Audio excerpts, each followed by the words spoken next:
들어가는 말을 좀 색다른 걸로 좀 해볼까 해요. 6월 달에 후국 보는 날이잖아요. 특히 또 엊그제는 6.25 72주년, 6.25월 72주년이나 됐었고 해서 제가 6.25 때면은 저희 선친이 그때는 원호가족이라고 했는데 보훈가족이었어요. 저희 큰형님이 19살 때 군대 입대해가지고서 전사하셨거든요. 그러니까 우리는 원호 대상이 아니지만 그러니까 아버님은 원호 대상에서 항상 현충날이면은 참배하시고 그러셨던 것이 기억나서 6.25 때 정도 되면 그 생각이 나요. 저는 그 형 얼굴도 모르지만요. 그때가 뭐 2년 8개월 됐을 때니까 6.25 발발했을 때가 그래도 그런 의미로다가 생각이 나서 역사는 만약이라는 것이 없다고 하지만 만약 6.25가 안 났으면 우리나라가 더 잘 살고 행복하게 되지 않았을까 하는 생각을 하다가 통일이란 언제쯤 되려나 그럼 그걸 한번 생각을 해봤어요. 근데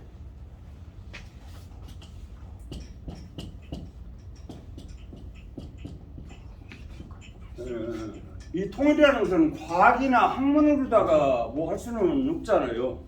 그런데 이 남북 통일이 언제쯤 될 거라고 하는 거는 예언의 말뿐이 없어요. 그래서 오늘은 그 남북 통일에 대한 예언을 한 이야기를 좀 소개해 드릴까 해요. 뜬금없이 한문하고 하니까 이건 뭐 메모할 것이 또 없어요. 그냥 듣기만 하세요. 그 예언서에는 우리나라에는 3대 예언서라고 하지요.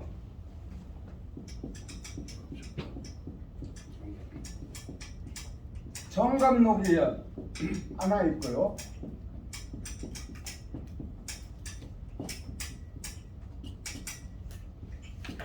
그 다음에 두 번째가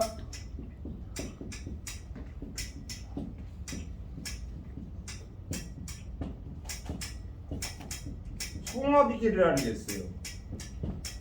그 다음에 세 번째가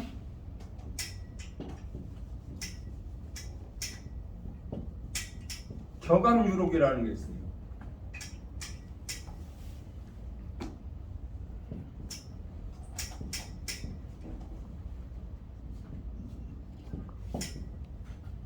가끔가다 문제가 갑자기 생각이 안 날 때가 많아요.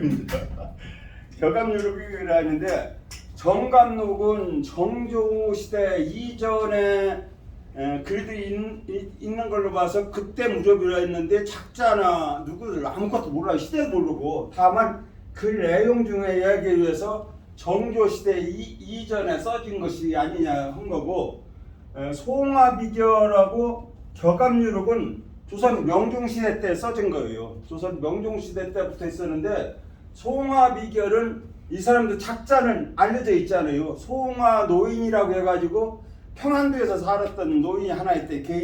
기인처럼.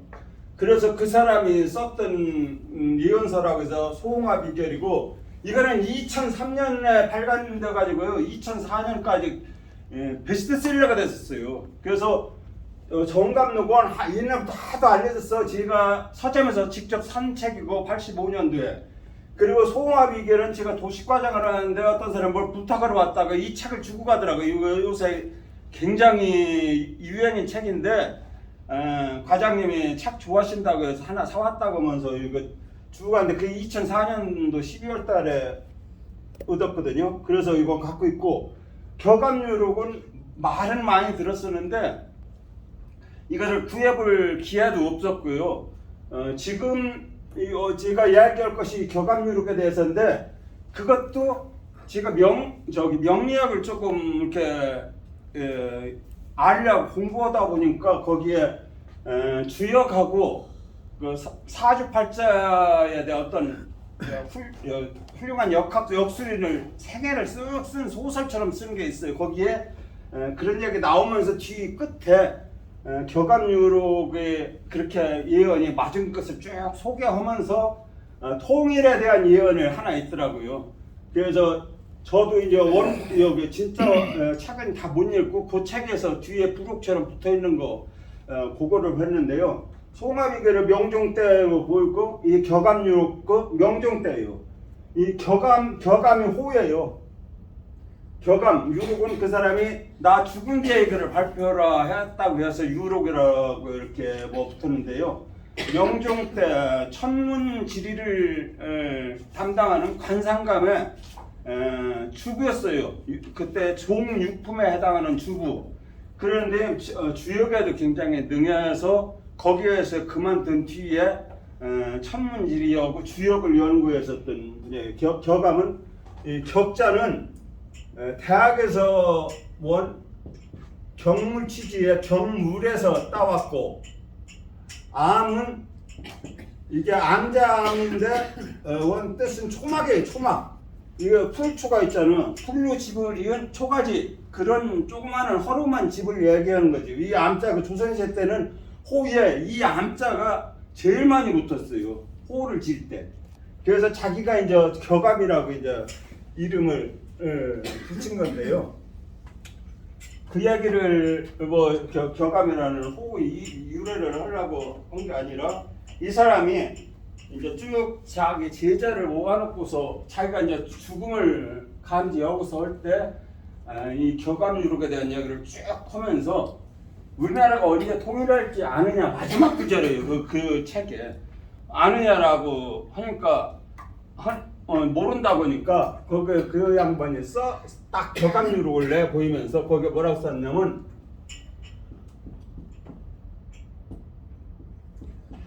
통합, 이것이 통일을 나타낸다고 하더라고요. 이걸 자체로는 뭔데, 통합진년, 통합이 되는 해는 하시,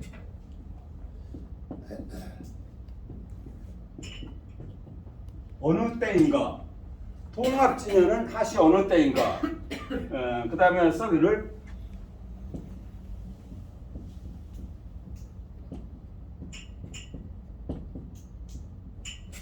용사적구,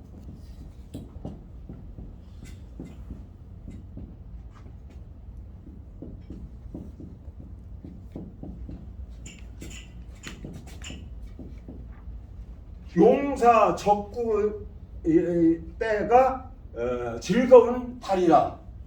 그러니까 통합진년이 어느 때냐, 용사적구 때다. 그때가 즐거운 일이 있을 것이다 라는 얘기예요. 그 다음에 여기에 그 뒤에 이어서 써 있는 것이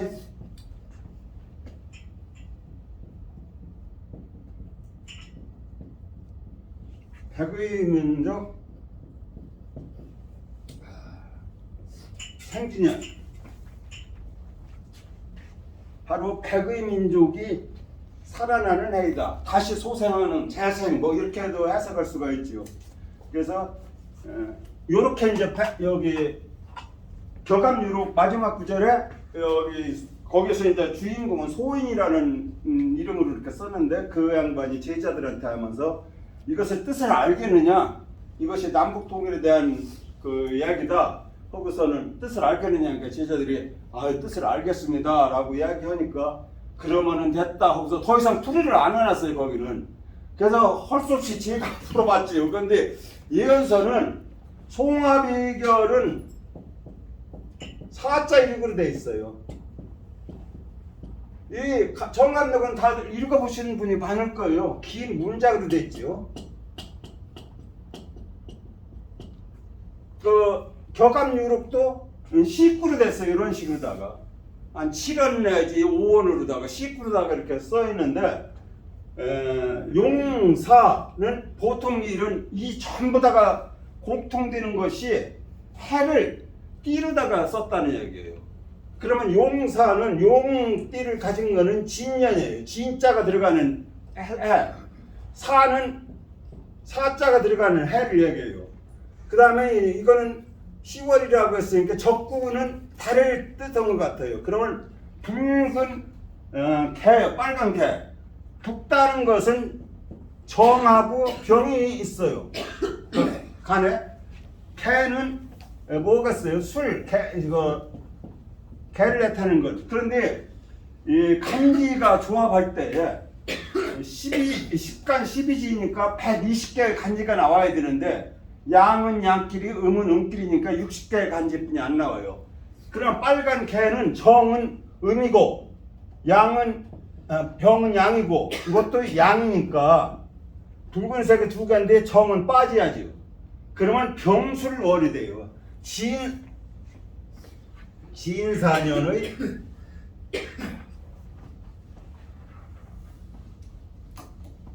진사년의 병술월이 돼요. 이 병술은 음력으로 9월이니까 양력으로는 10월에 해당돼요. 병술은 이거 술은 정해진 지지요, 월지요. 그 달의 지지는 인이 1월 음력으로 인, 묘, 진사, 오미, 신유, 술, 해까지여서 자축까지여서 12개가 다 그 달에 아주 고정되어 있어요. 그래서 술을 하면은 음력 9월을 다 얘기해요. 단지 이것만 변화가 돼요. 10간만 변화가 되니까 5년마다 이 같은 병술 월에 올라면 5년마다 한 번씩 와요. 10개가 한 바퀴씩 돌아가는데 양은 양끼리니까 반으로 나눠서 5개월 만에. 그런데 이제 진사년이고 달에 병술월이 들어가는 해가 언젠가를 제가 좀 찾아봤어요. 진사 그 뭐로 봤더니 2026년이 병진년. 그런데 그 해의 그 월지는 무술월이더라고요. 그 다음에 2037년 정사년이 있어요.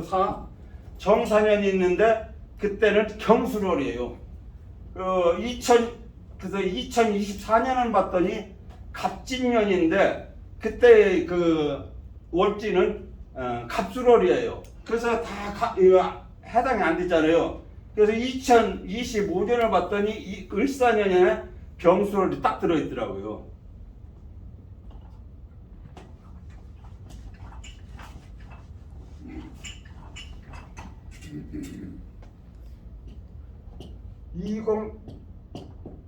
(2025년) 이게 뭐라고 했지? 을사년. 을사의 9월이 병술로 나와 있습니다. 얼마 안 남았네. 근데 병술월이 됐으니까 딱 용사년의 적구가 10월이야. 그러니까 양력으로는 10월달 돼요. 10월달. 그때가 해방된다는 뜻이 그때가 백의 민족이 살아나는 해다라는 의미입니다. 그래서 병술월을 듣고 이거 다른 거 없나 했더니 이 해 연간지에 이것이 뭐라면 10개, 12개에서 50년인 거 있잖아요. 이것도 또 5년이고 하면 60년이 돼야 또 이게 돌아와요. 만약에 이때를 비끼면은 2025년을 비끼면은 2065년이 똑같이 병술월이 돌아오거든요. 병술월이 있는 진사년이니까.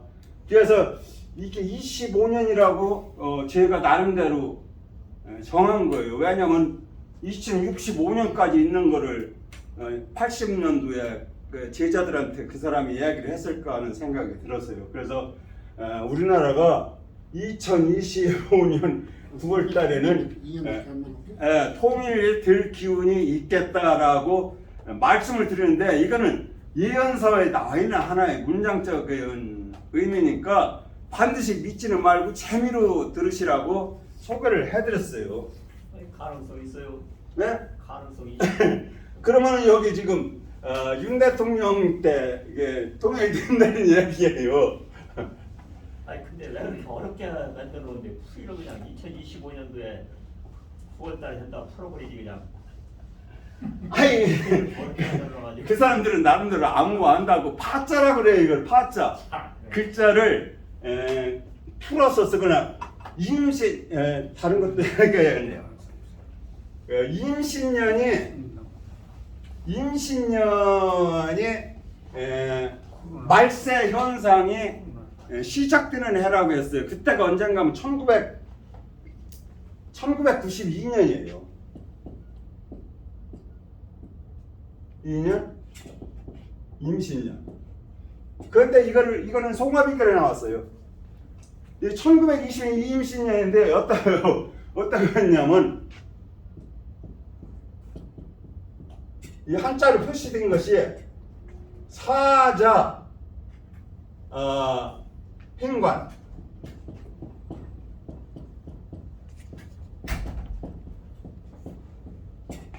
선비가 판을 비스듬히 썼다.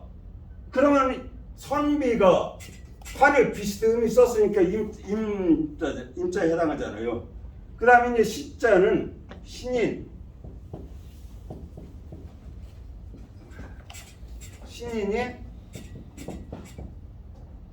탈의 옷을 벗었다.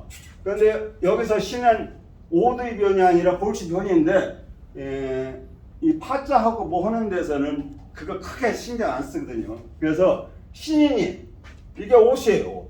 신인이 옷을 벗으면 무슨 자가 나옵니까? 십자가 남지요. 그래서 임신년에 우리나라도 이건 전 세계 국제 정세까지 합들인 거예요. 그래서 오던 것이 이 멸망의 징조, 망조가 이때부터 시작된다고 했어요. 1999년 우리나라에서 뭔 일이 있었나 저는 지금 정확하게 기억이 안 나는데요. 이때부터 시작을 돼가지고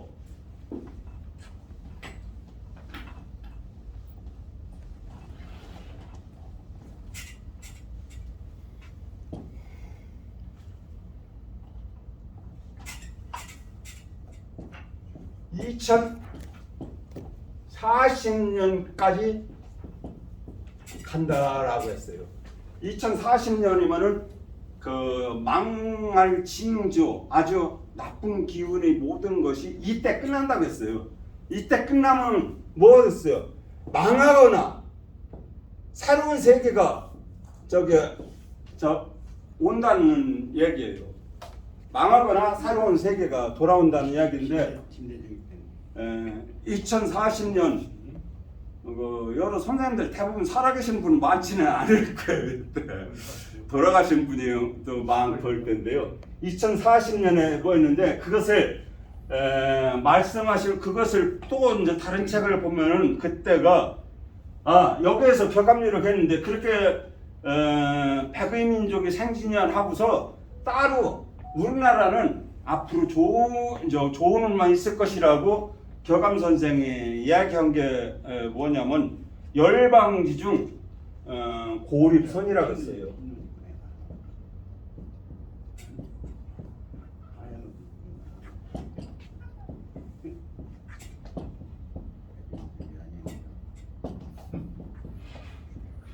이게 아까 이야기를 말씀드렸었는데 이쪽부터 이야기하다가 좀 멀네요.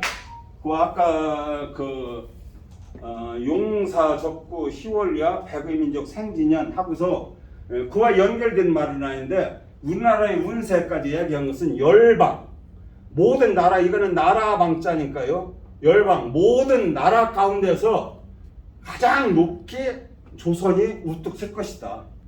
그리고 세계의 중심이 된다고 예언을 한 거예요. 근데 이때 거기에는 연도가 표시가 안 돼 있어서 모르겠어요. 어느 했는데 하긴 뭐 지금 K 문화가 음식, 문화, 노래, 춤 이런 것까지 다 세계에서 우뚝 설치고 그거는 그래서 요거는 열방 세계 모든 나라 가운데 고립선 조선이 선자는 고립선의 선은 조선이요. 그때는 조선 때 쓴 거니까 나라를 그냥 조선이라고 한 거예요. 그러니까 우리나라로 지금은 우리나라라고 그렇게 생각하면 된다. 그런데 이 운세는 모든 운세에서 다 나와요. 이 운세는 모든 거에서 조선은 그러니까 현재 대한민국은 열방 중에서 가장 우뚝 쓸 거라는 이야기를 했는데 우리니까 민족적 사관에서 그걸 좋게 생각할지는 모르겠지만 어떤 건 기분은 좋아요. 2004년까지 가니까 2040년 이후에는 뭐였잖아요. 그런데 이것이 이게 송화비결에 나왔다고 했죠. 김일부라는 분이 있어요. 김일부 들어보신 분이 있으려나 모르겠네요.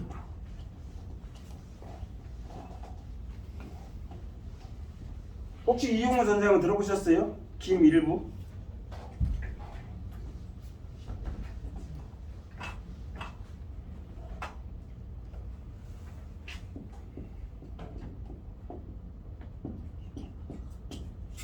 김일부 이분의 명은 항이에요. 항상 항자. 그리고 이 일부는 호고요. 이분은 뭐를 주장했냐면 정역을 주장했어요. 정역. 그 주역역에는 뭐 저도 전문이 아니라 뭐지만 주역에는 연산역, 규장역, 주역 이렇게 세 가지가 있고 그것을 지은 사람들은 복희, 문왕계 이렇게 했는데 복희와 문왕의 계는 선천 5만 년에 통용되는 역의 계고 이 김일부 씨가 주장하는 김일부 선생이 주장한 것은 이제 후천 5만 년의 후천 세대가 와서 가을 정기라고 하는데 이게 증산도 논리, 증산도가 이 김일부 선생의 논리를 그대로 따다가 발전시켰더라고요. 증산도라고 아시죠? 그 도전에도 김일부 선생과 관련된 얘기가 나와요. 그래서 정역인데 여기에서 요점만 말씀드릴게요. 길게 뭐 할 게 아니라 이 우주의 중심은 지구의 중심은 우리 이분 참 태어난 데가 논산 양천분이에요. 논산 양천에서 태어나셔서 언제든가 1800년도에 태어났었는데 정역을 주장하면서 지구에 축이 있는데 제가 이렇게 그리면 안 맞죠.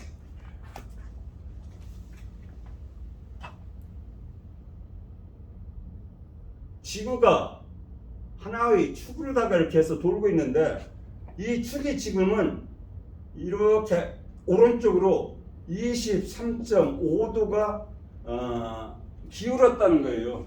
이런 이야기를 많이 들었을 거예요. 그래서 모든 일이 바르게 움직이지를 않고 항상 삐뚤어지게 움직인다는 얘기예요. 그런데 여기에 중심이 어디냐? 대한민국 계룡산이라고 했어요. 대한민국 계룡산이 축의 중심이다. 대한민국 계룡산이 축의 중심. 이거는 이 김일부 선생만 얘기한 게 아니라 일본의 유명한 역학자들도 이걸 주장한 거예요. 대한민국 계룡산 거기가 이 지구의 중심 축이다. 그렇게 하고 돌아가셨지만 스님 중에 탄어라는 분이 있어요. 이분이 정역을 이어받아가지고 연구를 많이 하시는 분이거든요. 이분 말씀에서도 이 계룡이 대한민국의 축인데 이 정역의 시대에 오면은 이게 서서히 일어나서 반드시 쓴다는 거예요. 지축이 좌우선상에 이른다. 남북이 제대로 딱 진북 위에 쓴다는 얘기예요. 좌우선상에.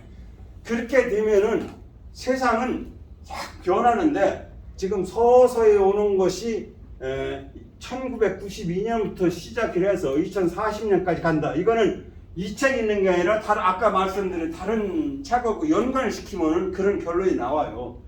그래서 2040년까지 간다. 그래서 지금 빙하가 녹아가지고 이게 몰아친다는 거예요. 빙하가 지금 와서.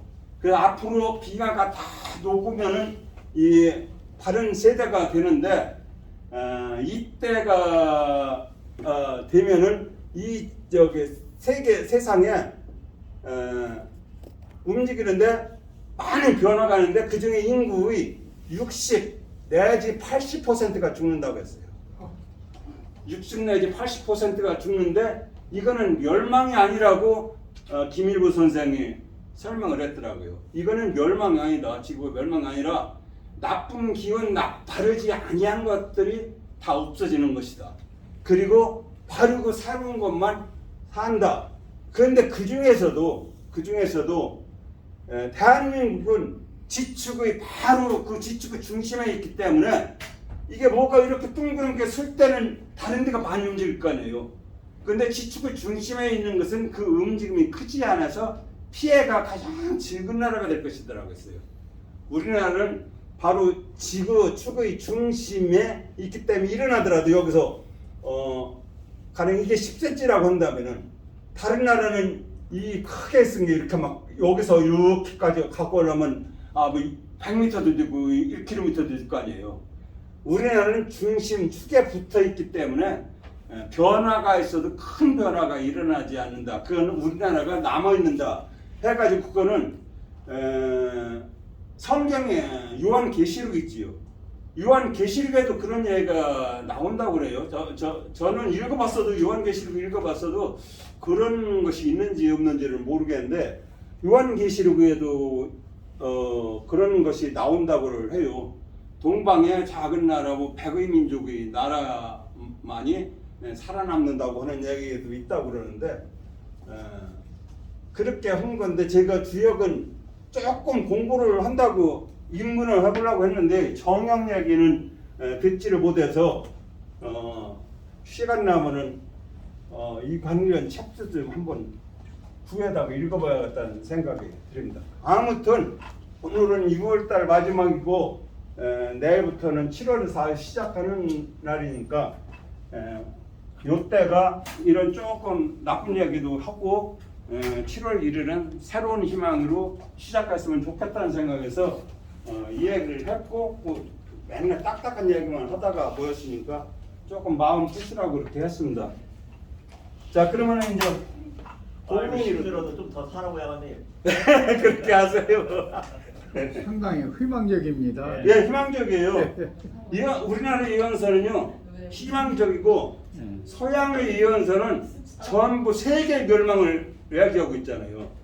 그런데 여기서는 지축이 쓰는 것에 큰 변화다가 60 내지 많이는 80%까지 인류가 멸망하는데 그건 멸망이 아니다. 새로운 시작하다라고 우리나라 예언서에서는 그렇게 설명하고 있어요. 카톡인가 어디 나오는 그 예언하는 것 봐도 그렇게 나오더라고요. 그래요? 예. 그래. 그게 엉터리를 카톡으로 보낸 건가 생각을 했는데 네. 지금 말씀을 듣고 보니까 그 사람도 뭔가를 보고서 보낸 거네요. 그러니까 이 예언서라는 것이요 100% 믿을 수도 없고 100%못 믿지도 못해요.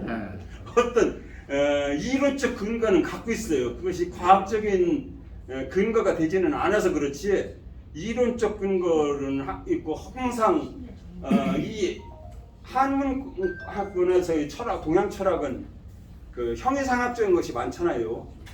형이하학인 그 유물론적인 것이 아니라 유식론적인 사상이 다 있기 때문에 정신세계의 이야기다 보니까 과학적으로 증명할 수가 없는 거예요. 다음 72쪽입니다. 8-5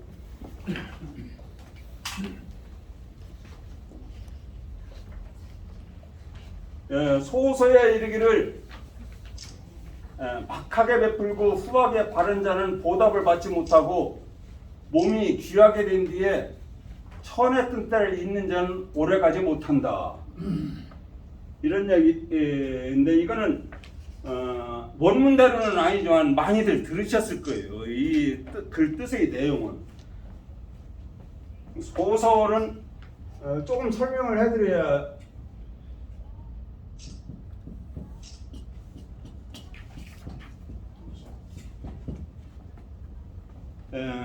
소서는 책의 이름인데요. 중국 진나라 때 황석봉이 지은 병법수다 이렇게 되는데 총 6제장으로 되어 있대요. 그런데 황석공은 조금 설명을 해드릴게요.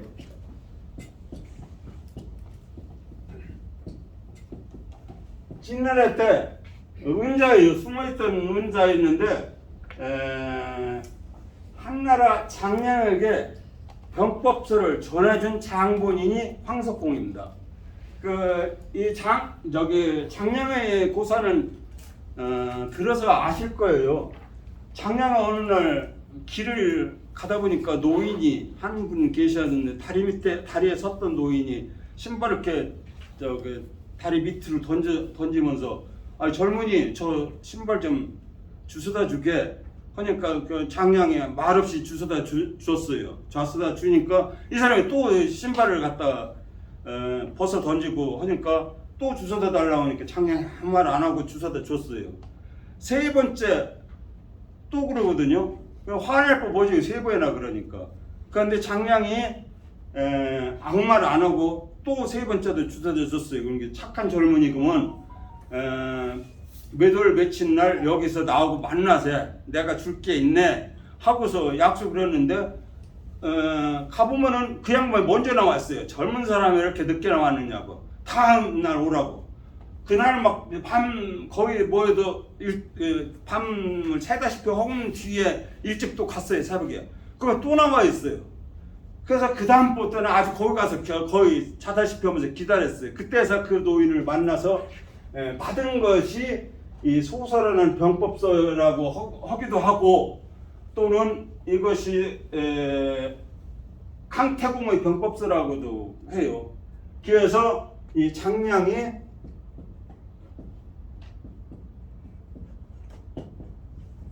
이 병법서를 익혀서 유방한테 가가지고 유방이 삼국을 천하를 통일하는 데 기여하고, 황석공한테 배운 걸로 공을 이룬 뒤에는 말없이 떠나라고 그 가르침을 받았대요.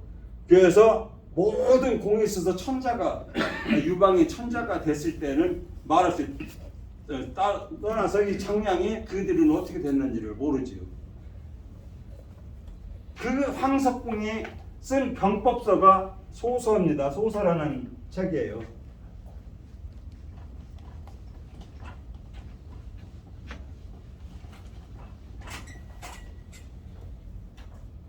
박학의 박씨 후망자, 이거는 그냥 설명할게요. 박학의 준다, 박씨는 베풀씨니까요. 박학의 주고 후망자 보답은 두텁게 받기를 하는 사람은 그 보답을 오히려 못 받고, 귀해주면서 귀했을 때, 귀라는 거는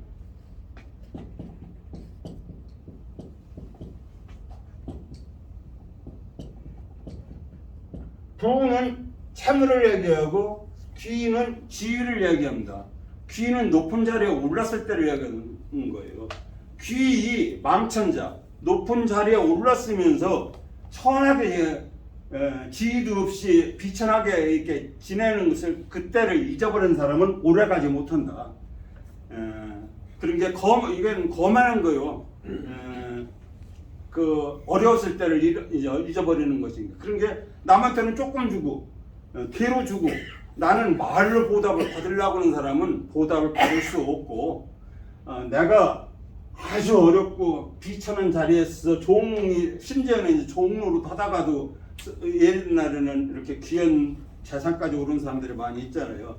그렇게 높은 자리에 올랐을 때, 그 당시 천했을 때, 이거는 이제 우정과 관계된 얘기에도 이와 비슷한 얘기가 나오는데요. 그런 사람들은 오래 그 자리를 오래 지탱하지, 여기 불구 오래가지 못한다는 그 자리를, 지위를 오래 지탱하지 못한다는 의미가 되겠습니다. 그 다음에 8-6도 이 소서에 나온 얘기예요. 소서를 연결되는 문장인데 이렇게 이제 장을 달리해서 썼을 뿐이에요. 시은 은혜를 베풀었으면, 한번 베풀었으면 물구목,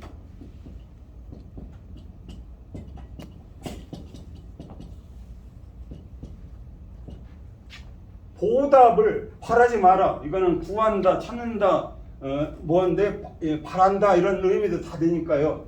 물구목, 보답을 찾지 말아라, 바라지 말아라. 여인이거든. 여인은 여기는 남한테 준다예요. 줄 여자예요. 줄. 더불어 여자, 어조사르다가 와 과를 나타낸 더불어 여자도 되지만 여기서는 줄여. 남에게 주었으면은 여인은 여기서 물추해하라. 그걸 후회하지 말아라. 남한테 일단 주고서는 그것이 아깝다고 해서 물추해.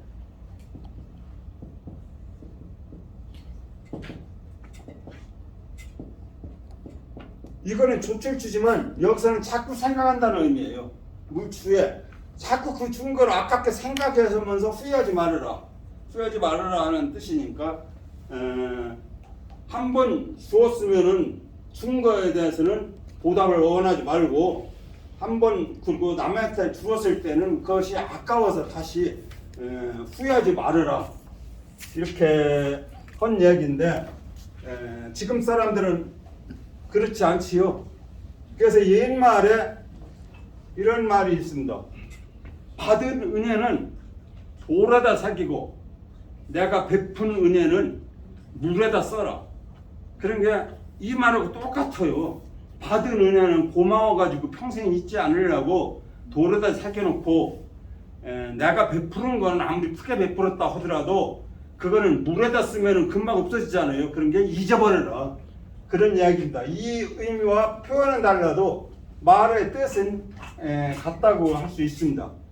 그런데 지금 우리들은 베풀었으면은 은근히 표현은 안 해도 은근히 그 사람 뭐 보답하겠지, 내가 이렇게 잘해줬는데 하고 바라는 마음이 있어요. 그런 마음이 있으니까 뭐가 생겨났겠어요? 단어가 은혜를 베푸는데 갚지 않는다고 이렇게 서운하게 생각하면은 그 사람 보고 배은이었다고 할 거 아닙니까?